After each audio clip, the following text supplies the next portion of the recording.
Welcome to this advanced English masterclass. Today you'll go from intermediate B1 to advanced C1, C2. And at the advanced C1, C2 level, you'll sound fluent, sound natural, feel confident, and understand natives. Welcome back to JForrest English. Of course, I'm Jennifer. Now let's get started. At the intermediate level, you know standard phrases like, I need help. At the advanced level, you know and feel confident using natural expressions like, I need a hand. To get to that advanced level, you need to expand your vocabulary with natural expressions. First, in this masterclass, you'll learn 100 natural phrases that I use every day. I'm sure every day you say, I need help. Let me share some other ways that I say this and you can too. You can say, could you walk me through, and then whatever you're struggling with. For example, how to export this document. So notice here, the expression is to walk someone. Could you walk me through something? How to export this document. Now, to walk someone through something means to explain in detail, to show step by step. Could you walk me through it? You could also say, any chance you know how to export this document. So here, notice I'm saying any chance. That is in spoken English. The full grammatical structure is there any chance? But in spoken English, we generally drop the is there and just say any chance. Any chance you know how to do something.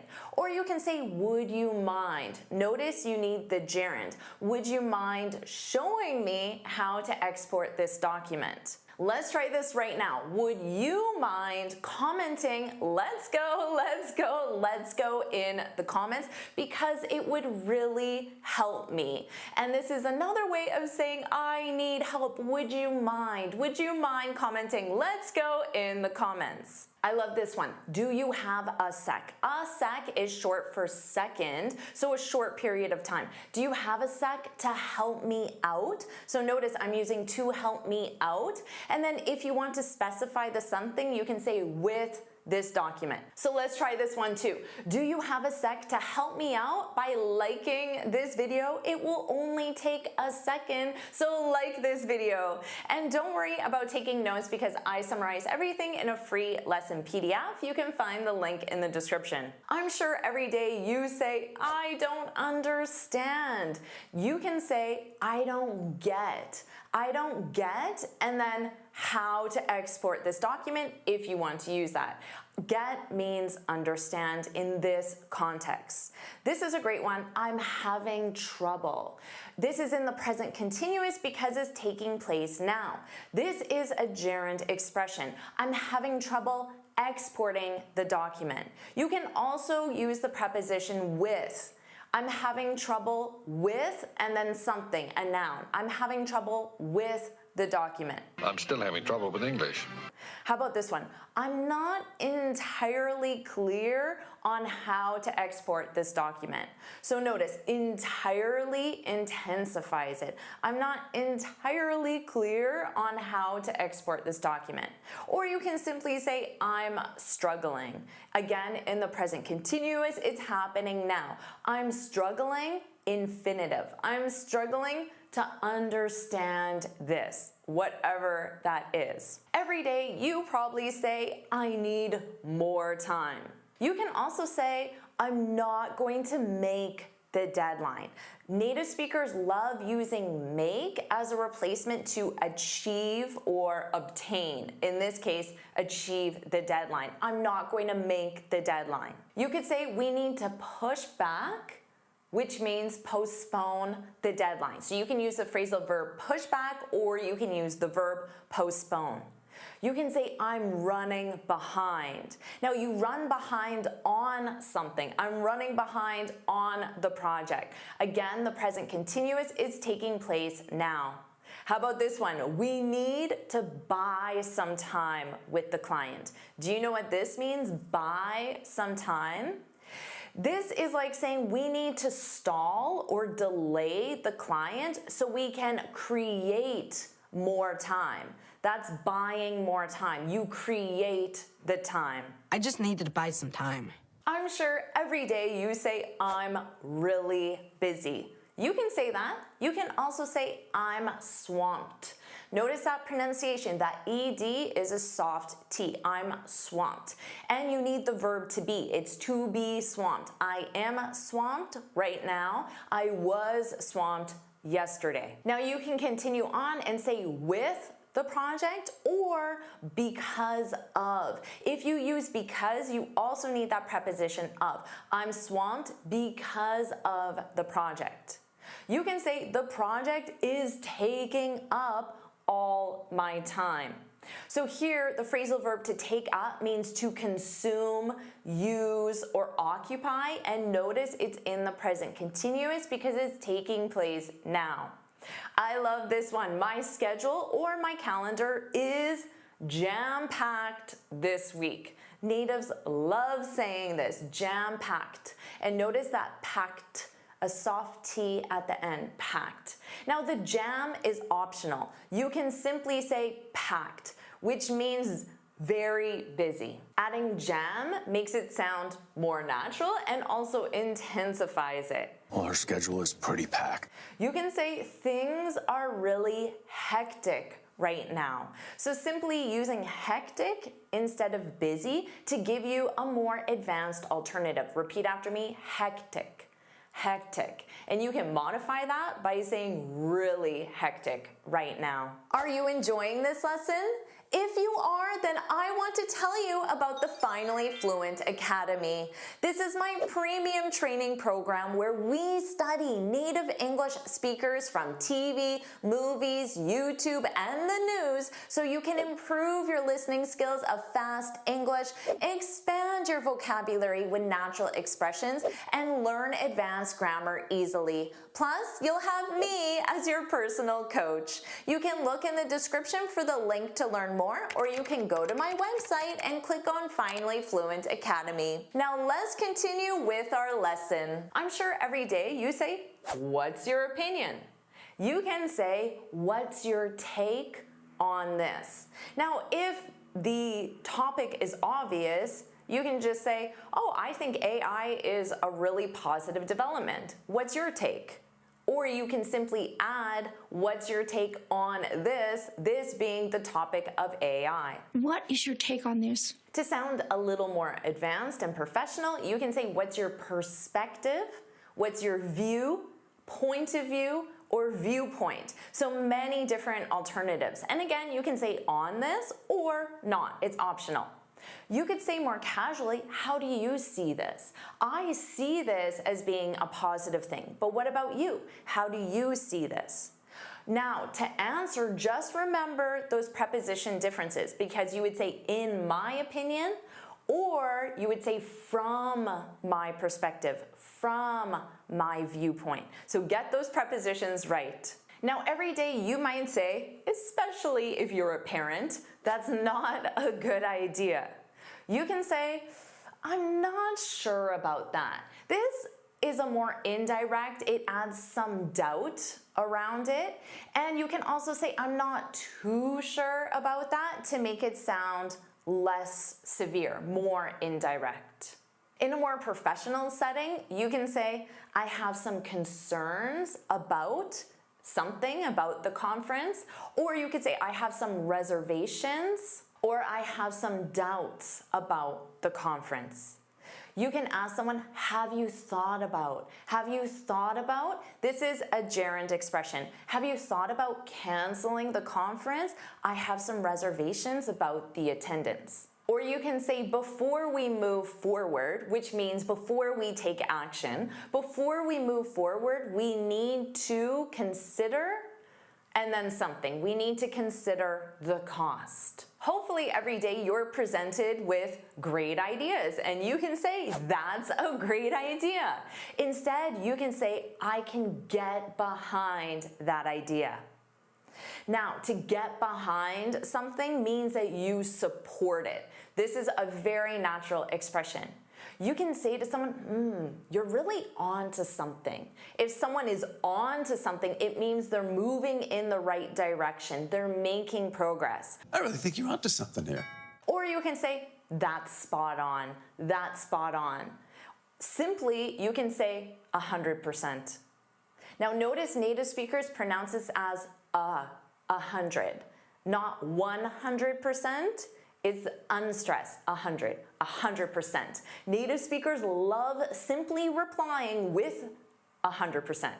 This is the same as that's spot on, 100%. This means that's completely correct, accurate, or I completely agree. You work every day and there are meetings taking place every day. So you might say or hear, let's meet to discuss this. Instead, you can ask, are you free to go over this? So to go over something means to review it. And when you review something, you generally discuss it as well. Now, you could also say, when are you free? When are you free? So you're asking for a specific date. You can ask, can we touch base on this soon? So if you touch base on something, it means you discuss it. You connect with someone to discuss something specific. You can be very specific and say, does Monday at 11 a.m. work for you?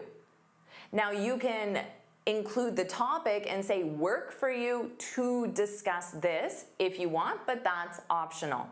Or you can simply say, let's set aside some time. If you set aside time, it means you allocate it, you reserve it. Let's set aside some time to iron out the details. To iron out is a great phrasal verb. It means to finalize or to resolve if things are in a state of uncertainty or conflict even. Yeah, just ironing out the last details. Now I'm sure you say, let's start every day. Let's start the project. Let's start making dinner, whatever it is. Instead, you can say, let's get the ball rolling.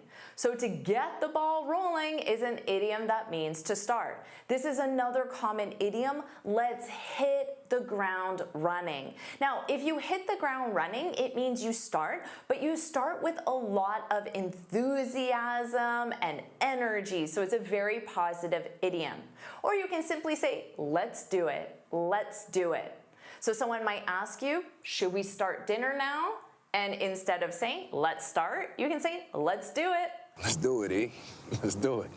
Or you can say, let's get going, let's get moving, let's get cracking. So notice you use get for all three of these options, and then the next verb is in the ing form.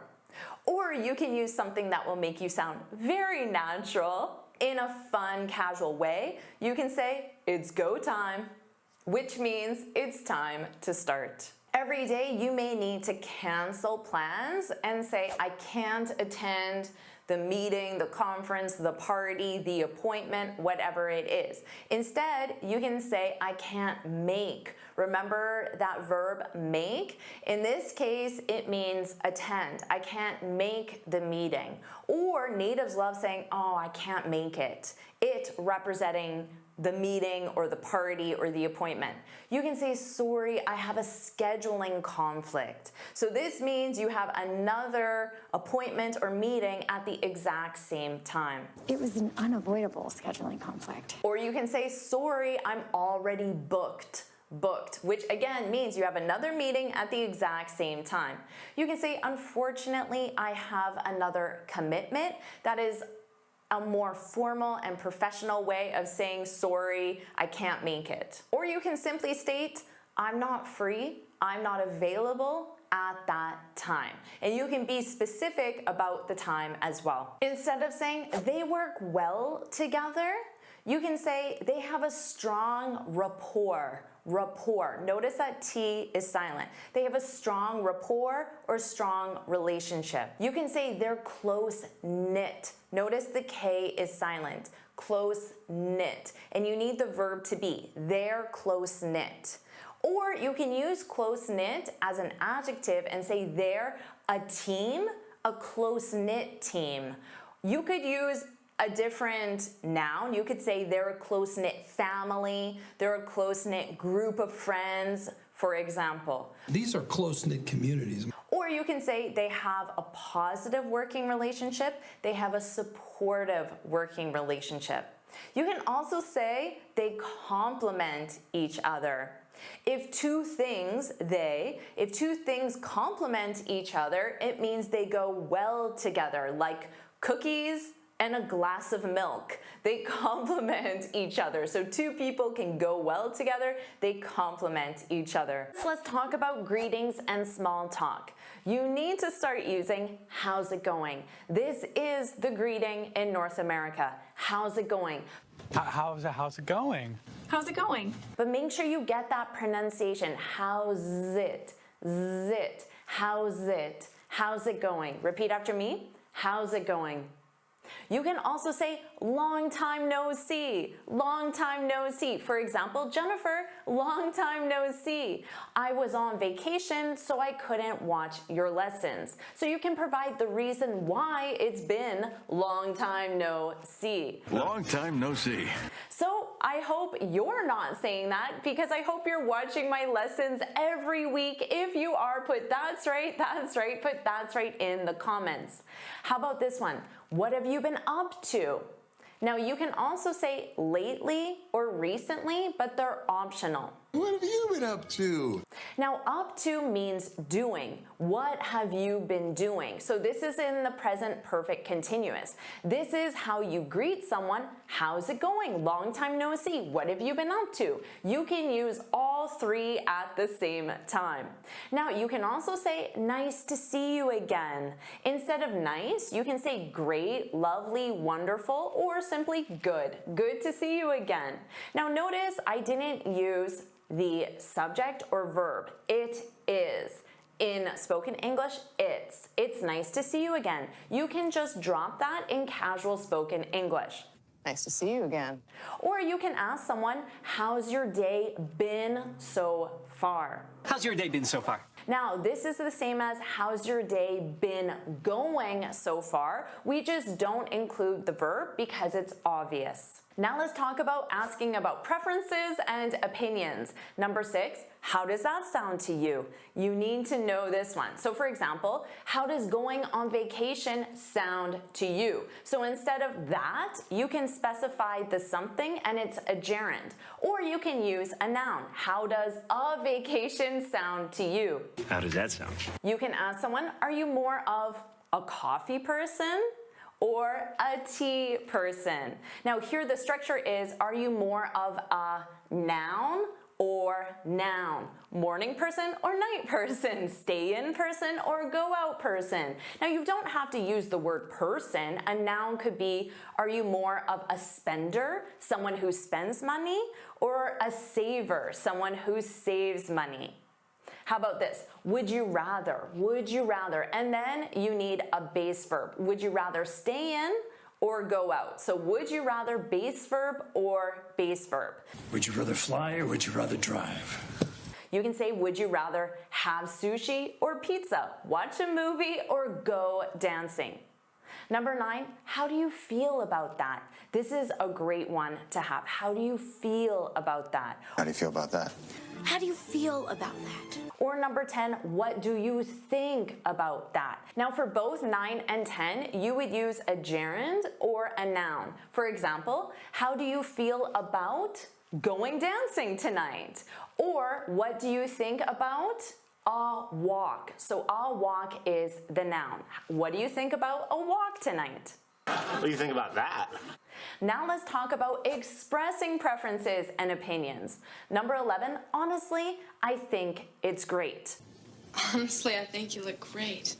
So you could say, I think going, the gerund verb, going on vacation is a great idea, but you can just use great to represent a great idea.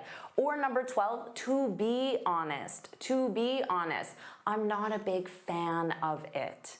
So you can use honestly or to be honest interchangeably. And notice, to be a fan of, after you would use a noun or gerund. To be honest, I'm not a big fan.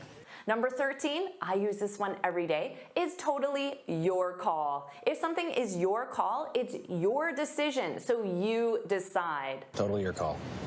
Or number 14, I'd go with this one.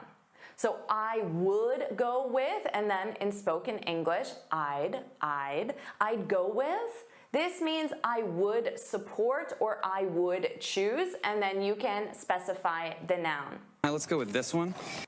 Number 15, I get where you're coming from. Or I totally get where you're coming from if you want to make it stronger. And this means I understand your opinion or perspective. I get where you're coming from. Now let's talk about apologizing. Number 16, sorry about that. Sorry about that. So notice I dropped the I am and simply said sorry about. And then if you use a verb, you would use the gerund verb. Sorry about spilling coffee on your white rug. Sorry about that. You can simply say, my bad, my bad. This is a more informal way. My bad, my bad. You can say, I didn't mean to. And then if you want, you can continue, I didn't mean to spill coffee. I didn't mean to.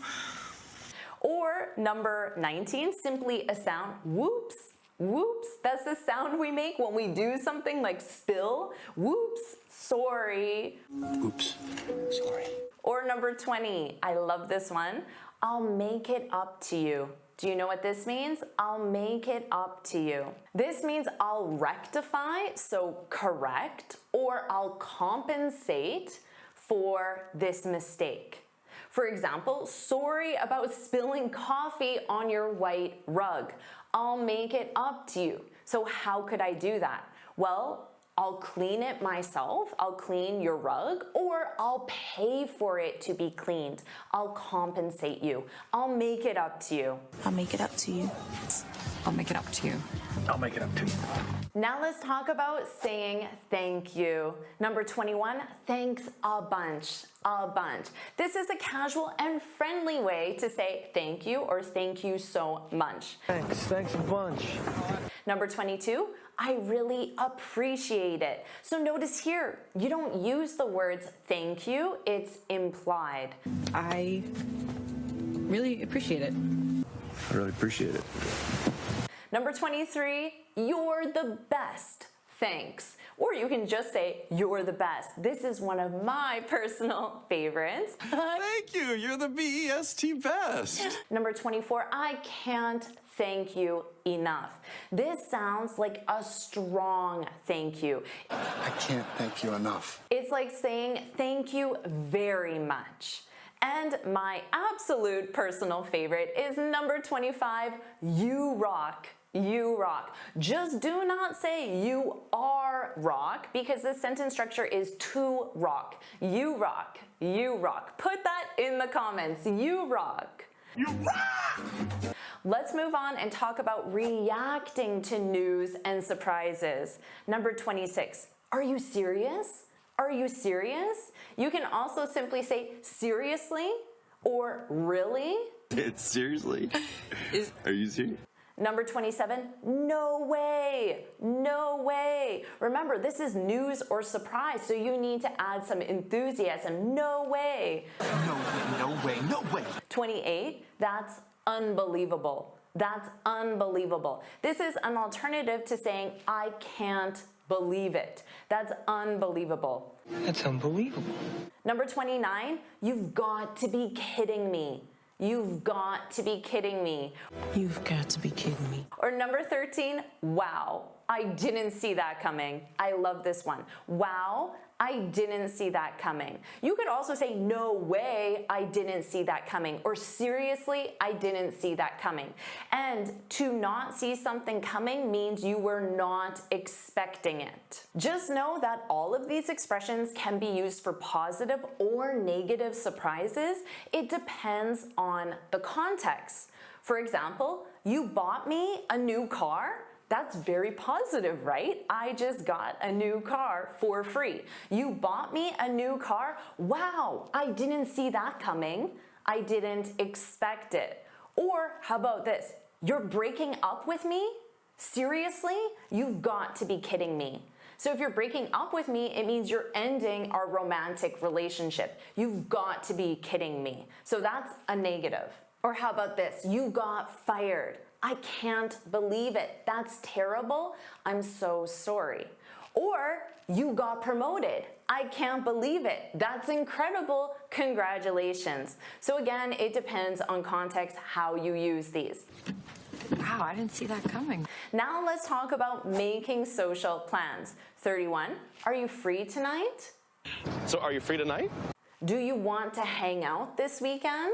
Do you want to hang out this weekend? So to hang out, this means to spend time together socially. 33, let's get together this weekend. So the phrasal verb to get together means to come together as a group.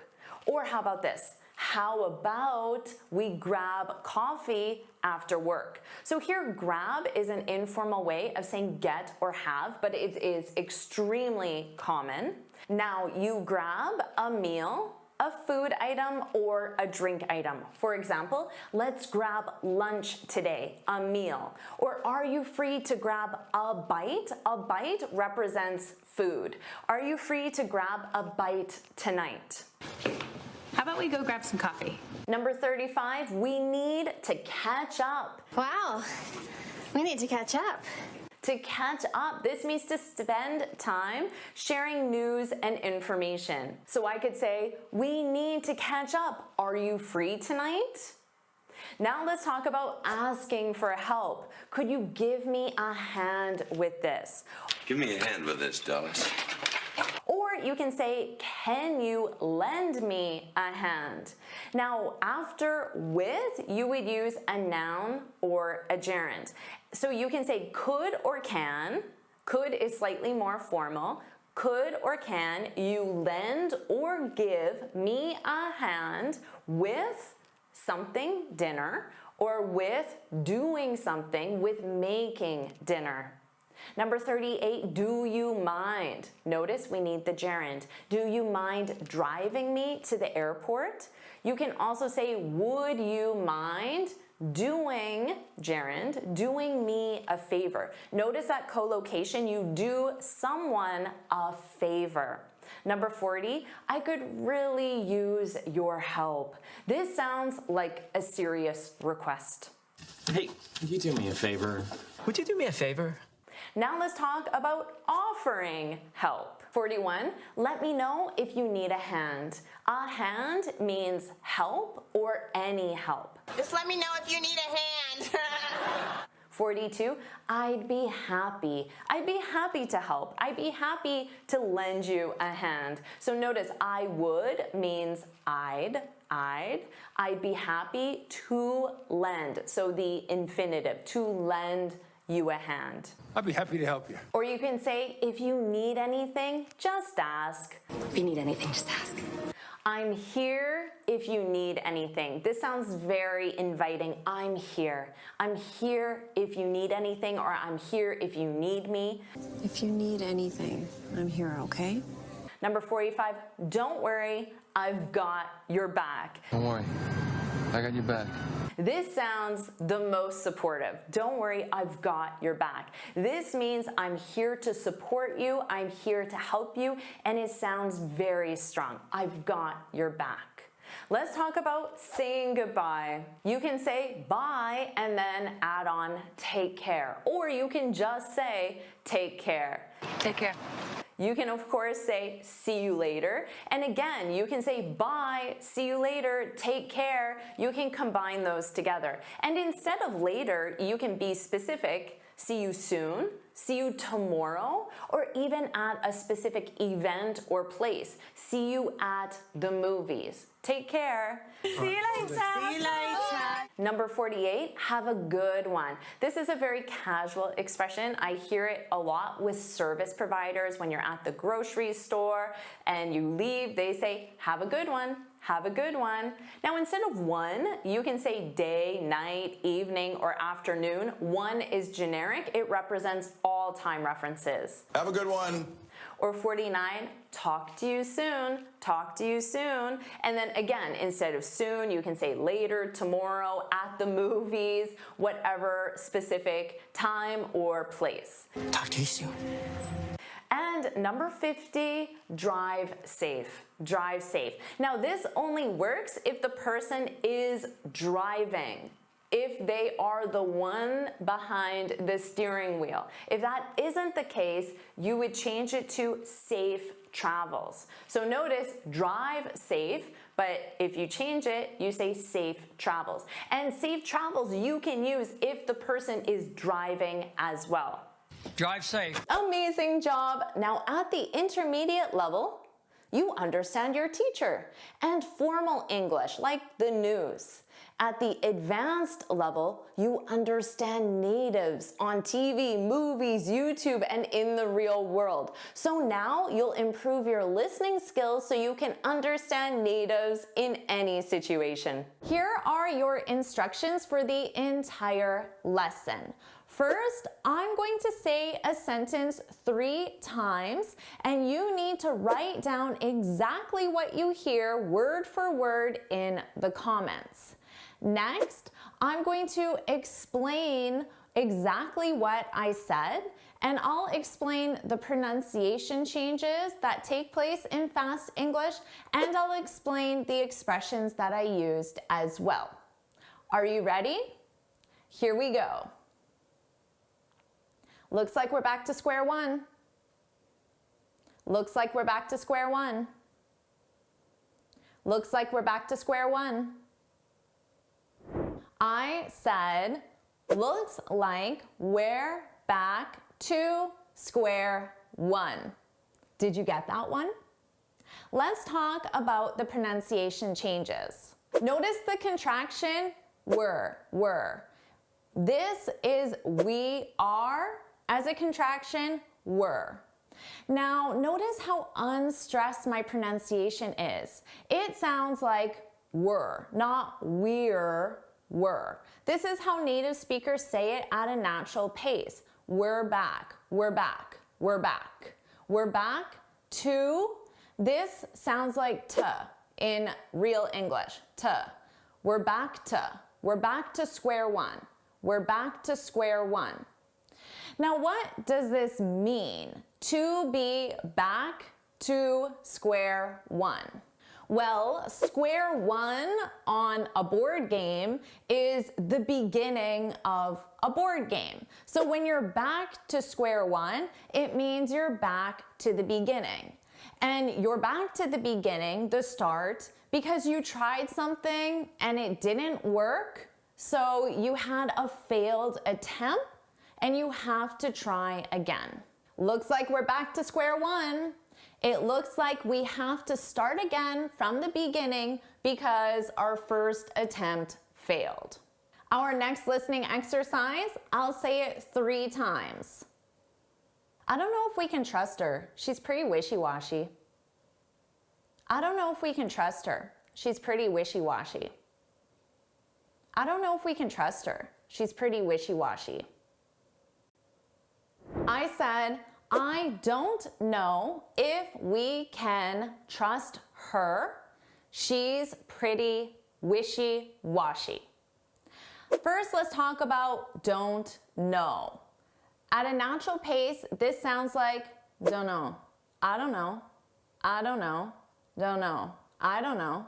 I don't know if we can, notice here, we can trust. When can is the auxiliary verb, so it's not the main verb, we reduce this to kin, and it's very unstressed sound. I don't know if we can trust, if we can trust. And notice you hear trust more because it's the main verb, and can, which sounds like kin, is very short, can trust, can trust. I don't know if we can trust her. Now, here we can get rid of that H sound and it just sounds like trust her. but then you combine it to the word before. Trust her, truster, truster. I don't know if we can trust her. This is a contraction for she is. She's pretty wishy-washy. What does wishy-washy mean? To be wishy-washy, this is when you have no clear or consistent ideas or decisions. We generally use this as an adjective to describe someone who changes their mind, changes the decision that they make frequently. So that's why you don't know if you can trust her, because she says she's going to come to your party or help you move, but because she's wishy-washy, tomorrow she might change her mind and say, oh, actually, I'm not coming to the party, or I'm not going to help you move. But then maybe the next day she changes her mind again and she does come to your party. She's wishy-washy. I don't know if I can trust her. She's pretty wishy-washy. Our next listening exercise, I'll say it 3 times. You gotta give him props. He's a real trooper. You gotta give him props. He's a real trooper.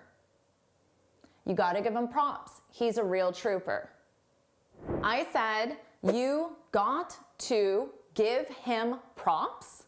He's a real trooper.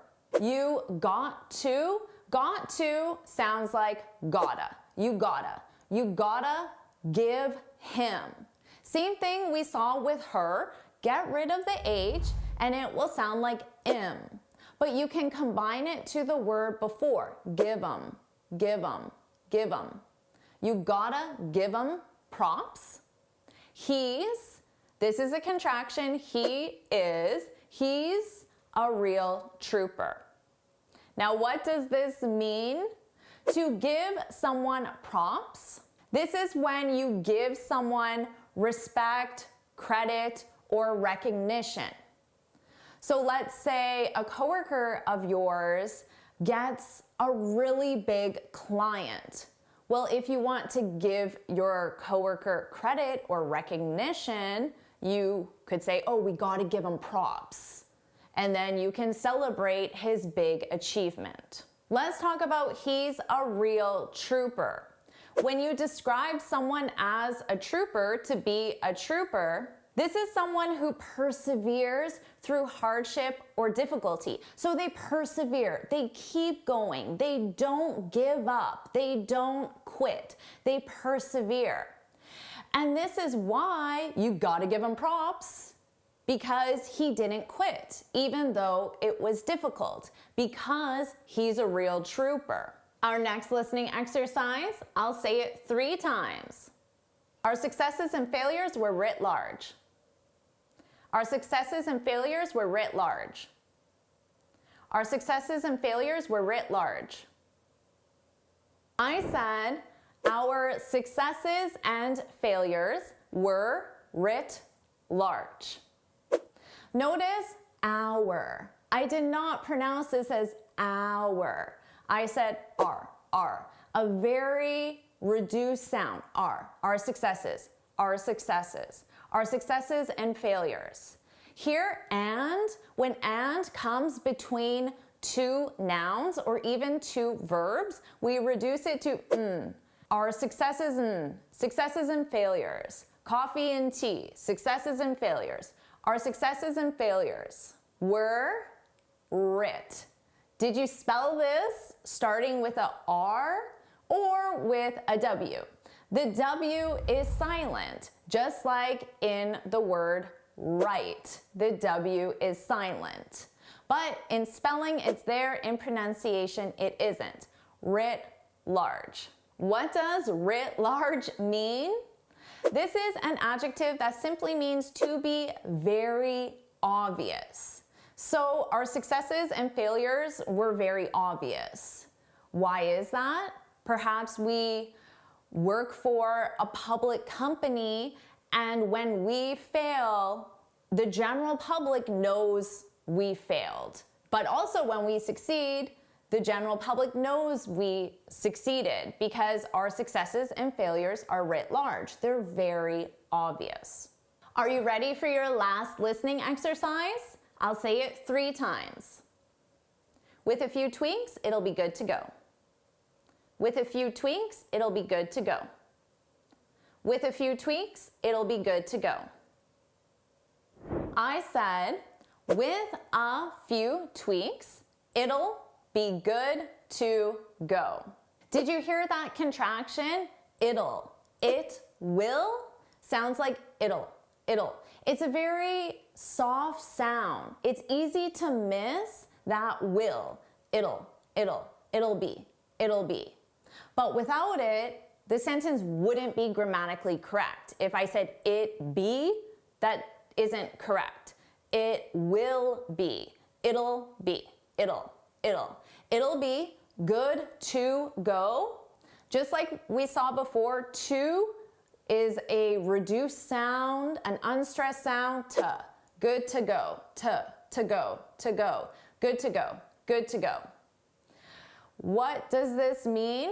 With a few tweaks, tweaks are changes, small changes. So let's say you're writing a report and your boss or coworker wants you to remove this section and add this information. That would be a tweak, You need to make a small change, a tweak. With a few tweaks, with a few changes, it'll be good to go.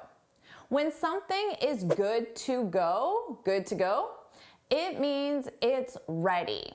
And we use this in 2 contexts, ready to leave or ready to start doing something. So let's say you and your friend are going to the movies. Your friend could text you and say, good to go? Are you ready to leave? And in this case, it could be, are you ready to leave your house to meet me at the movies? Good to go? Good to go? We use this a lot as native speakers. In this context, it'll be good to go. Something can also be good to go in the context of it's ready to start doing something. For example, the new website will be good to go on Monday, which means the new website will be ready to start doing something, ready to start receiving visitors, ready to be available to the public. The new website will be good to go on Monday. Now, the new website as a subject is it. So if you already know you're talking about the website, you can say it'll be good to go. Now let's do an imitation exercise so you can practice these natural pronunciation changes and practice these new expressions. I'll say each sentence again 3 times in a row, and I want you to imitate my pronunciation. Try to say it just like me, get all those pronunciation changes. And I want you to say this out loud. So you can do this as many times as you like to practice. Looks like we're back to square one. Looks like we're back to square one. Looks like we're back to square one. I don't know if we can trust her. She's pretty wishy-washy. I don't know if we can trust her. She's pretty wishy-washy. I don't know if we can trust her. She's pretty wishy-washy. You gotta give him props. He's a real trooper. You gotta give him props. He's a real trooper. You gotta give him props. He's a real trooper. Our successes and failures were writ large. Our successes and failures were writ large. Our successes and failures were writ large. With a few tweaks, it'll be good to go. With a few tweaks, it'll be good to go. With a few tweaks, it'll be good to go. Great job! Now at the intermediate level, you understand teaching materials, like a story written in the past simple to practice the past simple. At the advanced level, you understand real-world materials like the news that use all verb tenses at once. So now let's read a news article together on an interesting but advanced topic. Our headline, chatbots are replacing therapists faster than anyone expected. Let's look at this classic comparative phrase here, faster than. You may know that there are two ways to form the comparative. You can add ER to the adjective, or you can use more plus adjective. So let's use two examples. Prices are rising faster than anyone expected, or you could also say predicted. So here our verb is to rise, and it's in the present continuous because it's taking place now. It doesn't have to be. You could say prices rose and see it as a completed action. However, in this case, it's in the present continuous, means this is taking place now. So fast is a short word, and you generally add ER to one syllable or short words. Now let's take expensive, which is 3 syllables. You generally use more plus adjective. So I could say the hotel, because instead of prices, which is general, I would use something specific, such as the hotel is more expensive than I expected. So this than I expected or than anyone, this is general. It includes all people, and you have your expectation and then you have reality, and this is used to show they're different. Notice here I used expected or predicted. They're similar but not exactly the same. The noun form is an expectation. This is the adjective form, expected. So as the word, it means based on feeling or belief. So I expected I would do better. So it's based on more of my feeling or my belief, maybe based on past experience. A prediction, so here predicted is the ED form, the noun is a prediction. This is more based on data or analysis. So I could say, I studied all the hotel prices in the area, and this is more expensive than I predicted. So I looked at the data or analysis. Coming back to our comparative phrase, maybe you're thinking right now, learning English with the news, what you're doing right now is helping me improve my English faster than I expected. You could also use than I predicted if you want to make it sound like it's more based on analysis or data, but I used expected because it's more based on a feeling, belief, and your life experience. Now, you could add on, and it's more fun too. So it's more fun than I expected. I put a star here because you may realize that fun is a short word. It's a 1-syllable adjective. So this is an exception to the rule. We don't say funner, although you will hear native speakers say that. It's more fun. So this is an exception to the general guideline on versus more adjective. And do you agree with that? Learning English with the news is a fast and fun way to improve your English. If you do, put that's right, put that's right in the comments. And don't worry about taking notes. I summarize everything in a free lesson PDF. You can find the link in the description. Now let's continue with the article. While we're not short on divisive topics in 2025, there are valid reasons as to why we're turning to chatbots for emotional support. Let's stop here because there are already some phrases I want to teach you. While we're not short on divisive topics, do you know what a divisive topic is?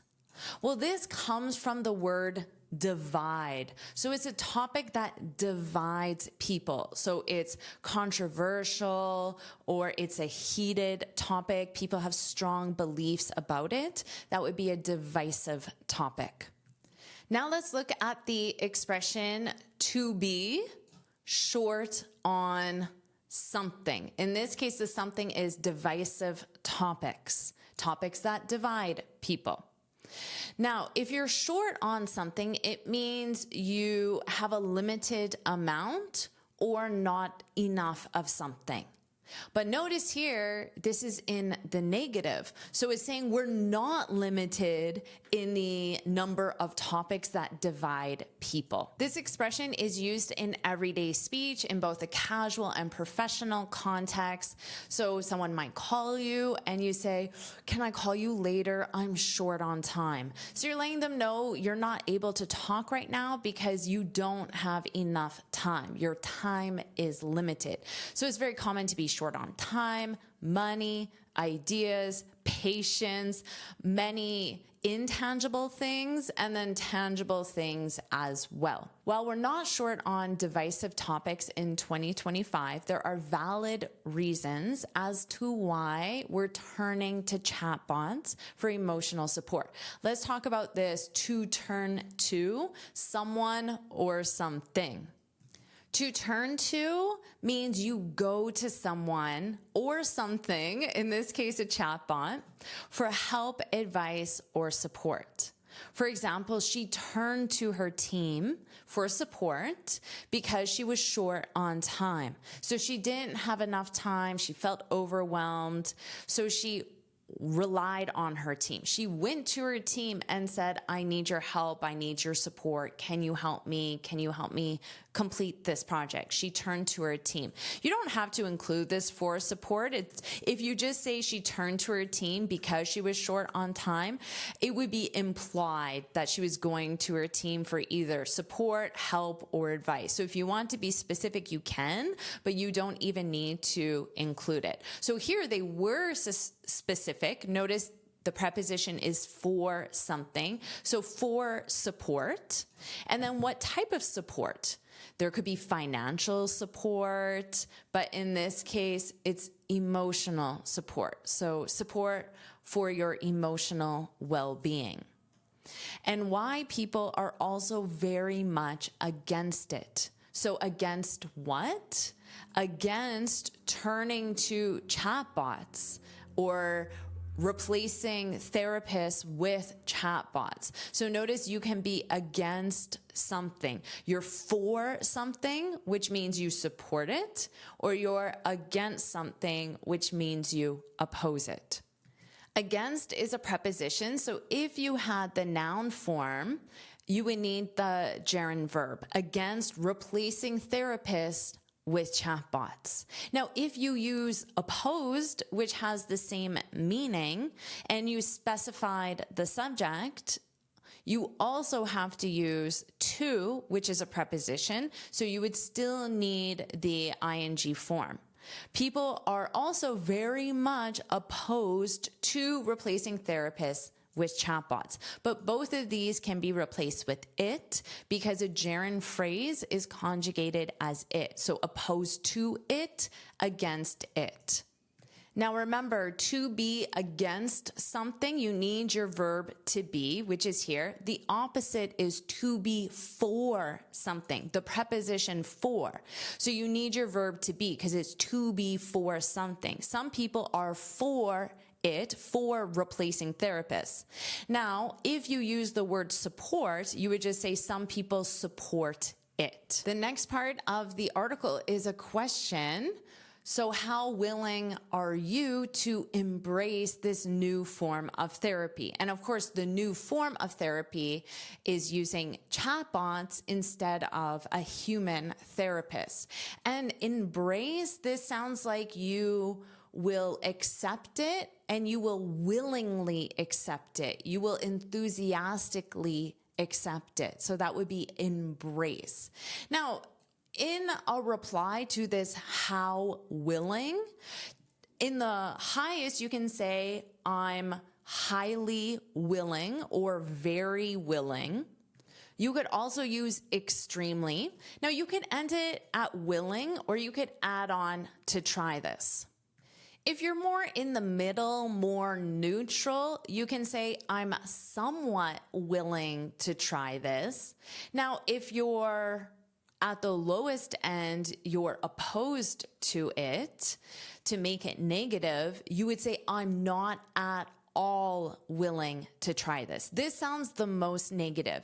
If you just said, I'm not willing to try this, this sounds less negative than not at all. So adding those two words intensifies your unwillingness. You could also say, I'm unwilling. You can make willing negative and say, I'm unwilling to try this. Let's continue. With the technology developing and evolving faster than the academic community can study and publish evidence-based studies on it, there's nonetheless a growing body of expert commentary surrounding AI large language models. LLM is the common abbreviation, and their ability or lack thereof. So they're talking about the technology of chatbots. Now here, notice that comparative again, faster than something else. Now you could say quicker. Rapid is a common adjective as well. And even though this is a short 2-syllable adjective, it uses more. So I put an asterisk here because you can also think of it as an exception to the guideline of short adjectives use but this one is more rapid than the academic community can study and publish evidence-based studies on it, the it being the technology, the development of the technology. Now there's nonetheless. Nonetheless is there because it introduces a contrast or exception. So it lets you know that the next point is going to be a contrast to what was just said. You're familiar with other connectors, I'm sure, like although, however, but is a more casual one. Nonetheless is a more academic or formal connector. You can say, I'm short on time. I can help you nonetheless. Or you could say, I'm short on time, but I can help you. That's a more casual, everyday way of saying it. Although I'm short on time, I can help you. This sounds a little more formal than but it still sounds casual and conversational. Nonetheless, does sound quite formal.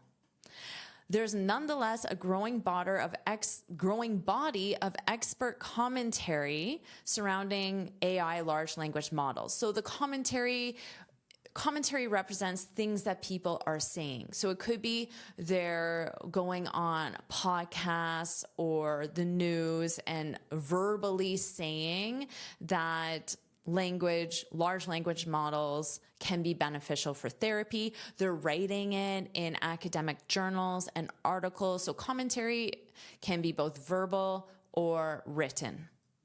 Let's look at this part and their ability. So the ability of chatbots or lack thereof. Ooh, do you know what this means? This is a great expression to know. It's commonly used in more formal sounding speech, but it is used in everyday conversations as well. Or lack thereof means the thereof represents the lack of whatever was just mentioned. So in this case, what was just mentioned was the ability of LLMs, large language models. So it's saying their ability or lack of ability. And then you can just replace that with lack thereof. Here's an example of how we would use this expression in everyday speech. In a meeting, someone might say, we need to discuss the project timeline or lack thereof. So they state it as a positive, discuss the project timeline, but then they add on or lack thereof to say, because we don't have a project timeline. We need to discuss the fact that there isn't a project timeline. So it's often added after to say that there's an absence or lack of this. Now let's review this part. Their ability, so the chatbot's ability or lack of ability, lack thereof, in replacing real human trained psychologists. Much like the broad reasons people use chatbots, so broad means there are many different reasons that people use chatbots.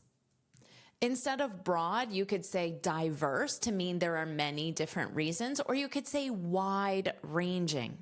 Much like the broad reasons people use chatbots, employing them as a digital therapist is also multifaceted.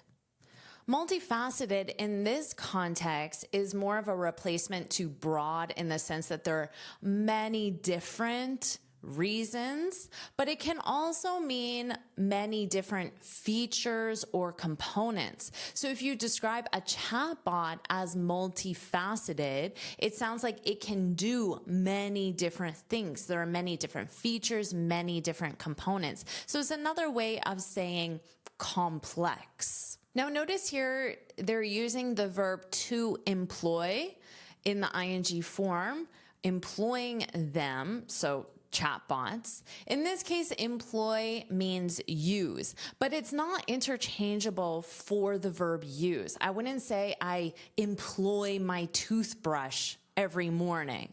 I would just say I use my toothbrush. So employ means to use something for a specific purpose. So again, I wouldn't say I'm employing my pen, but I might say I employed my pen to build a tent. First thing I thought of. So I used it for a specific purpose in a very strategic way. So that's when you would replace the simple verb use with employ. To use for a specific purpose, often in a strategic way. Let's continue. In-person therapy is prohibitive. Prohibitive. So this comes from the verb to prohibit.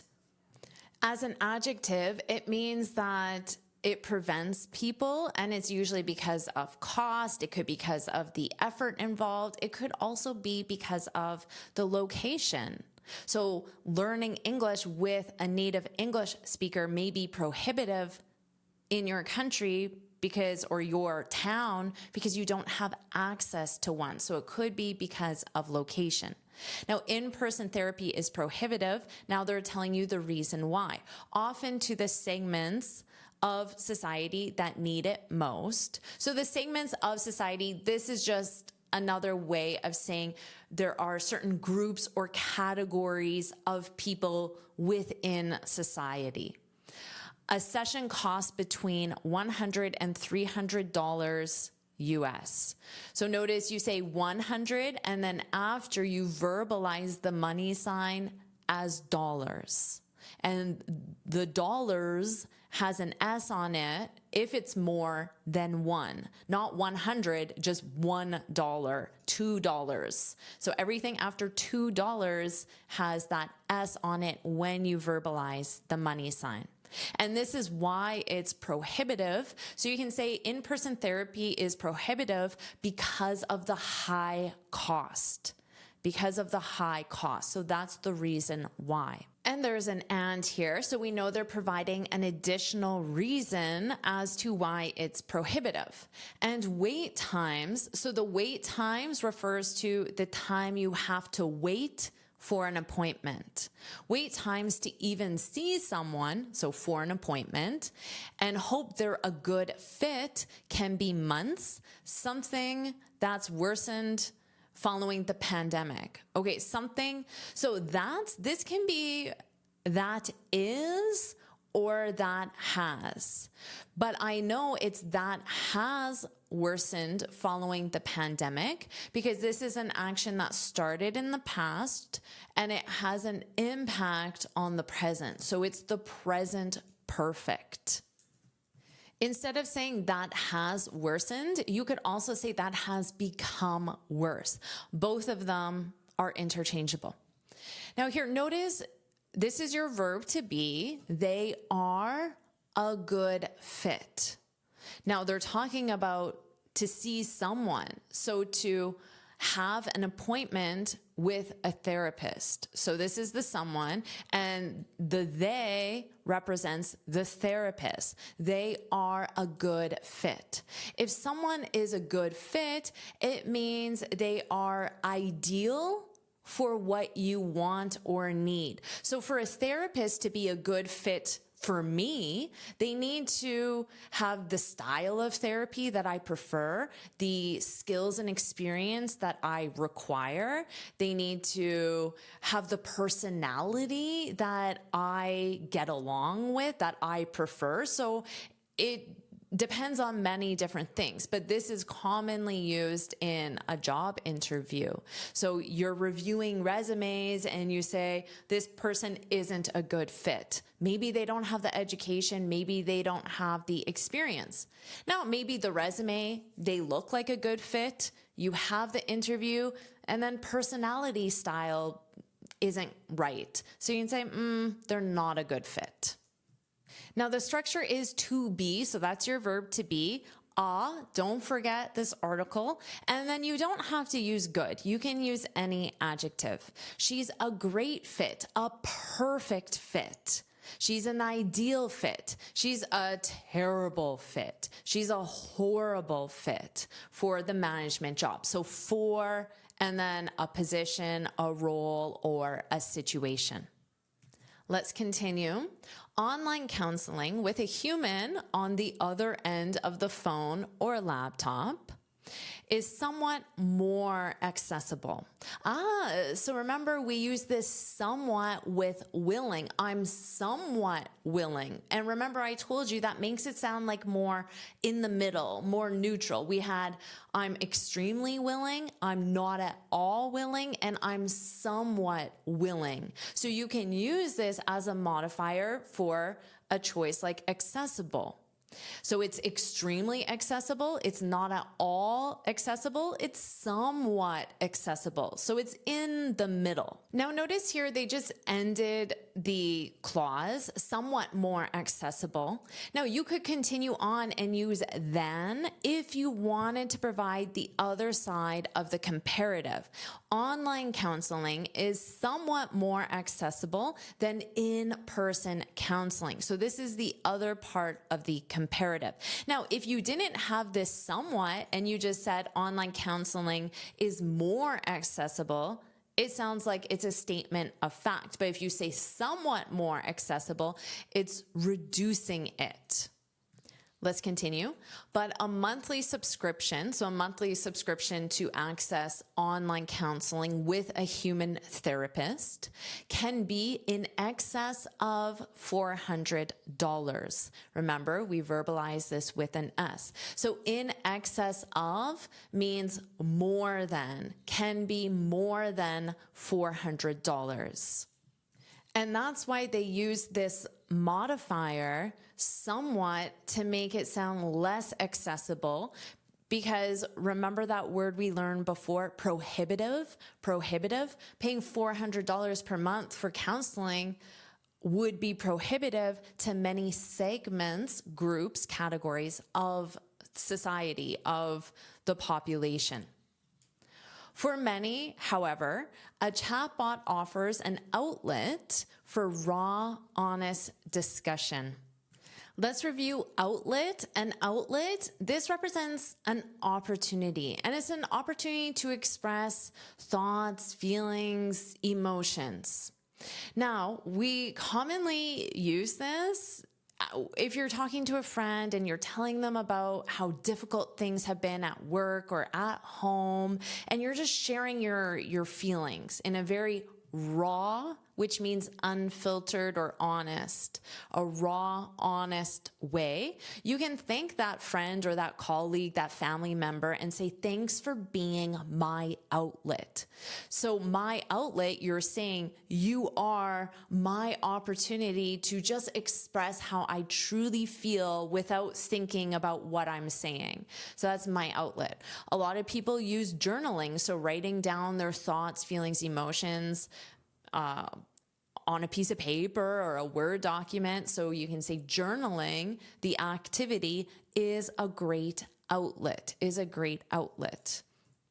So this article is suggesting that the chatbot can be that outlet, that opportunity to express your thoughts, feelings, and emotions, which for now may be more beneficial than nothing. So again, here's a comparative. So beneficial is our adjective, more beneficial because beneficial is a longer word. It's 3 or more syllables. So we use more beneficial than nothing, than doing nothing, or than saying nothing.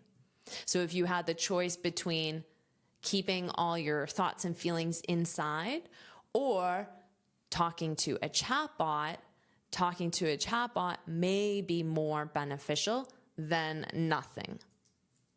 If you include a verb, which is not required, but if you include it, it would be in the ing form because than is a preposition. Chatbots, so notice here we have quotations, which means someone is saying this. Chatbots can provide a sense of anonymity. So this comes from the word anonymous, which means your name is, nobody knows your name. So if you publish a book and you don't provide your name, that would be anonymous. Or if you report some sort of wrongdoing at work, but you write a note and you don't sign the note, that's anonymous. So anonymity is a sense of nobody knows that you are the one sharing this information.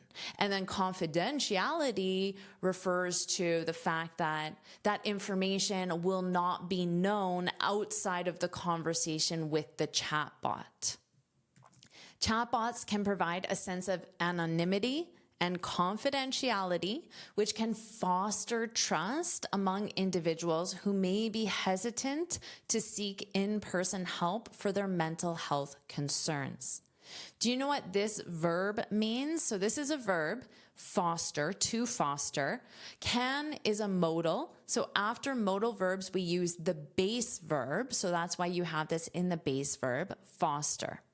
There are many common synonyms. Foster is a more academic or formal sounding word. Some common synonyms are encourage trust, promote, build, develop, or support trust among individuals. Now, if they're hesitant, it means that, I don't really want to do this. I'm hesitant to do something. So you might be hesitant to speak in English, even though you know you should. And in this case, they may be hesitant to seek in-person help for their mental health concerns because it's uncomfortable to share your thoughts, feelings, and emotions in a very raw and honest way. And remember, this was a quotation. So here they're saying who said this. Noted researchers in this 2023 paper. Noted is a more formal way of simply saying said or claimed or even suggested would be other ways of saying that. Now the quotations begin again, and here is another transition word, furthermore. So I know they're going to provide an additional point or an additional reason. So if you're providing a list of reasons or a list of point, you can use furthermore instead of additionally. So furthermore sounds a little more formal, academic. Moreover is another choice that sounds more formal, academic. Casual ones are also, in addition. Additionally is another great choice. So these three are the more everyday casual ones. Furthermore, moreover are the formal ones. Furthermore, these chatbots can help reduce the stigma surrounding mental health. The stigma, this refers to disapproval or judgment by society. So it could be society as a whole. It could be your group of friends, your family, your coworkers, whatever social group it is. So it's a feeling of being judged or a feeling of shame, embarrassment because of something. Now the preposition, you can use surrounding mental health. You can also use the preposition around. So the stigma surrounding losing your job, or the stigma around losing your job, and make it easier for individuals who experience anxiety when visiting therapists. Of course, you can use and to connect two ideas. So the chatbots can do two things. It can reduce the stigma and make it easier. Now, we already use furthermore in this sentence, so you wouldn't use furthermore again here, but I want to show you, you could have two things and say chatbots can reduce the stigma, period. Furthermore, it can make it. So you could end this as a period and then start the next sentence with furthermore, but you would have to include the subject again because you need the full clause. So subject, verb, object. Furthermore, it can make it, and then the rest is the same, easier for individuals. So that's just an option where you can have two ideas. You can connect them with and, or if you want to sound more formal or academic, you can end a sentence and then start the next sentence with a transition word. Furthermore, also, in addition, additionally. And that's the end of the article. So what I'll do now is I'll read the article from start to finish, and this time you can focus on my pronunciation. Chatbots are replacing therapists faster than anyone expected. While we're not short on divisive topics in 2025, there are valid reasons as to why we're turning to chatbots for emotional support and why people are also very much against it. So how willing are you to embrace this new form of therapy? With the technology developing and evolving faster than the academic community can study and publish evidence-based studies on it, there's nonetheless a growing body of expert commentary surrounding AI large language models, LLM, and their ability, or lack thereof, in replacing real human-trained psychologists. Much like the broad reasons people use chatbots, employing them as a digital therapist is also multifaceted. In-person therapy is prohibitive, often to the segments of society that need it most. A session costs between $100 and $300 US, and wait times to even see someone and hope they're a good fit can be months, something that's worsened following the pandemic. Online counseling with a human on the other end of the phone or laptop is somewhat more accessible, but a monthly subscription can be in excess of $400. For many, however, a chatbot offers an outlet for raw, honest discussion and reflection, which, for now, may be more beneficial than nothing.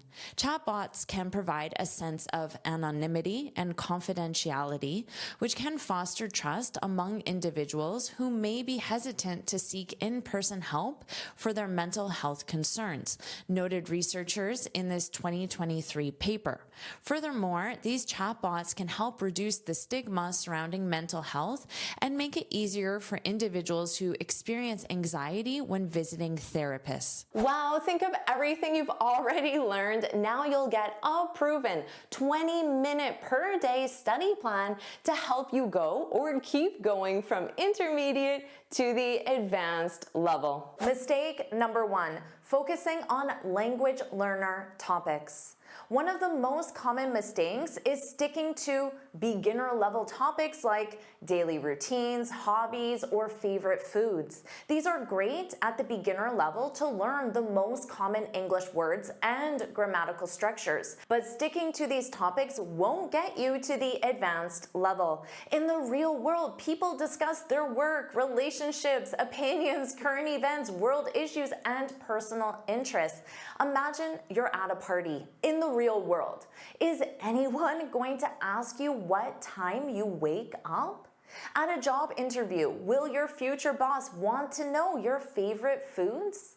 The conversations in the real world are way more diverse. So to reach that advanced level, you need a diverse range of vocabulary on a variety of topics. Mistake number 2, learning individual words instead of phrases. Please stop memorizing vocabulary one word at a time. Reaching the advanced level comes from knowing how words fit together in phrases, collocations, and idioms. Knowing individual words won't help you if you can't use them to express your ideas in real speech. For example, almost all my students make mistakes with the word recommend, because they only learned that word and not the grammatical structures required to use that word, and how to easily switch from one structure to another or one verb tense to another using that one word. You can easily double or triple your vocabulary by focusing on phrases instead of individual words. Mistake number 3, spending too much time on grammar. This one might surprise you. While grammar is important, obsessing over it can hold you back. Many learners spend hours perfecting tiny grammar details, like the difference between on a team or in a team. In reality, these differences don't matter much in everyday communication. If you focus too much on grammar, you might avoid speaking altogether because you're afraid of making mistakes. Plus, you only have so much time per day. If you spend all that time on minor things like on a team or in a team, then you're not spending that time on expanding your vocabulary with phrases that you can use to communicate on a variety of topics. This reminds me of the Tony Robbins quote, "Most people major in minor things. Please don't be like most people." Mistake number 4, prioritizing exam preparation over real life use. If you need to pass an exam like the IELTS or TOEFL, then absolutely focus on it until you take your exam. But many students focus on these exams even though they have no intention of taking them. This isn't a problem unless you're using all your available study time on exam prep. Exams prepare you for specific scenarios that are more common in a classroom environment, but not in a real-world environment. And most exams highly focus on grammar, which can lead you to mistake number 3. In your daily life, you likely don't write a lot of academic essays. You likely have casual conversations on a wide variety of topics. Mistake number 5, overusing learner resources. Learner resources like my YouTube channel and English learning podcast are definitely helpful. Please keep watching my videos, but please don't only watch my videos. Watch TED Talks, read Time Magazine, read blogs, or listen to podcasts on topics that interest you, because you'll soon learn that understanding me in this video doesn't mean you can understand native speakers. And my YouTube channel is on language learning topics, which leads to mistake number 1. I do my best to use real-world English resources on a variety of topics. That's why every Monday I post a new Learn English with the News lesson. So make sure you subscribe if you haven't already. The more you expose yourself to natural English on a variety of different topics, the faster you'll reach that coveted advanced level. Mistake number 6, too much input. This is a big one. Many learners spend too much time reading, listening, or watching videos, which is language input. And they don't spend enough time speaking or writing, which is language output. Input builds understanding, output builds fluency. If you only consume English passively, you'll stay stuck at a lower level. Imagine learning how to cook by only watching cooking shows and never turning on your oven. Ridiculous, right? Aim for a ratio of 70% input and 30% output. So if your study session is 60 minutes in total, that's about 40 minutes of learning English and 20 minutes of using English. How does that compare to your current ratio of input and output? Mistake number 7, fear of making mistakes. One of the biggest barriers to fluency is fear. Fear of sounding silly, making mistakes, or being judged. You can't reach the advanced level without using your English. If fear prevents you from actually speaking in English with both native and non-native speakers, then you need to manage that fear. And obsessing over grammar won't help you overcome that fear. In fact, it's likely one of the reasons why you're so afraid. You have to use your English to be considered fluent. You can't go to a party and never open your mouth because of fear, or maybe you don't even go to the party because of fear. Don't let fear keep you stuck at that intermediate level. Getting to the advanced level also means realizing that you will make mistakes and have awkward situations because of your communication skills. So do I, and English is my native language. Mistake number 8, neglecting pronunciation. Pronunciation often gets overlooked, but it's critical for clear communication.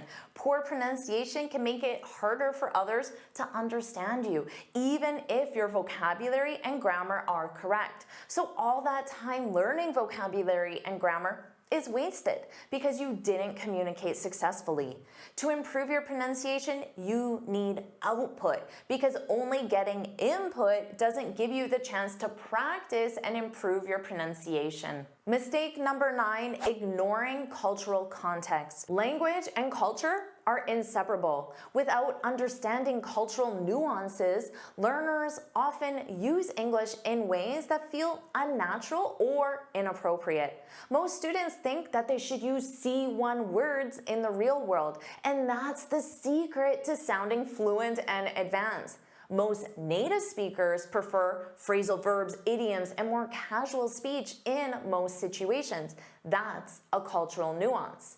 You might learn how to order a coffee in a textbook, but then get to a local cafe and realize that the native speaker in front of you used a totally different expression. That's a cultural nuance. Should you greet your boss with "How's it going?" Is that appropriate or inappropriate? That's a cultural nuance. Now you know some of the mistakes you might be making. Let's solve all of these mistakes with one study plan that you can complete in about 20 minutes per day. This 5-step study plan will help you learn real English in context with the right ratio of input and output. Step 1, daily real-world listening. Find a real-world English resource like a TED Talk, an interview, or a TV show. Choose topics that interest you or that are relevant to your daily life.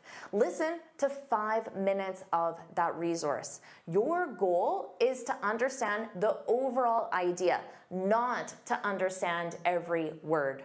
Step 2, context-based vocabulary and grammar. Listen to the same clip again with subtitles and choose 2 to 4 words, idioms, or phrases that you don't currently know, but that you believe are commonly used. Write down the full sentence that contains your word, idiom, or phrase and study the grammar of the sentence. How is that word used in context? What does it mean in this context? Remember that most English words have multiple meanings depending on context. Learn the meaning in this specific context. Step 3, shadow and repeat. Now it's time to learn the correct pronunciation of this individual word and how the word sounds in fast speech. Listen to that sentence in the clip multiple times and repeat the sentence aloud each time. Record yourself and compare how you sound to how the clip sounds. You'll do this until you feel comfortable pronouncing the word and sound. This will likely take 5 to 20 repetitions. At the same time, you're improving your listening skills of fast English. Step 4, writing practice. Now you need more output. Write 3 to 5 sentences using your new word. Write different styles of sentences using different grammatical structures. Review your sentences to make sure they're correct. For this step, your focus is on grammar and your accuracy. Step 5, speaking practice. You still need more output. Now you can form natural sentences using your new vocabulary. For this step, your focus is on communicating, not accuracy. Making mistakes is okay, and they shouldn't prevent you from communicating. Think about how you can use this new word in a business meeting or at a party. The important thing is that you're forming realistic sentences that will help you communicate in the real world. I also recommend recording yourself speaking so you can listen back and see how it sounds. Now you can focus on accuracy and you can identify any areas for improvement. This will also help you get comfortable hearing your voice in English. And now, in only 20 minutes per day, you'll take your English from intermediate to advanced. You can watch this Learn English with the News lesson right now to start expanding your vocabulary on a variety of topics, and you'll learn full phrases in real context. Watch it now.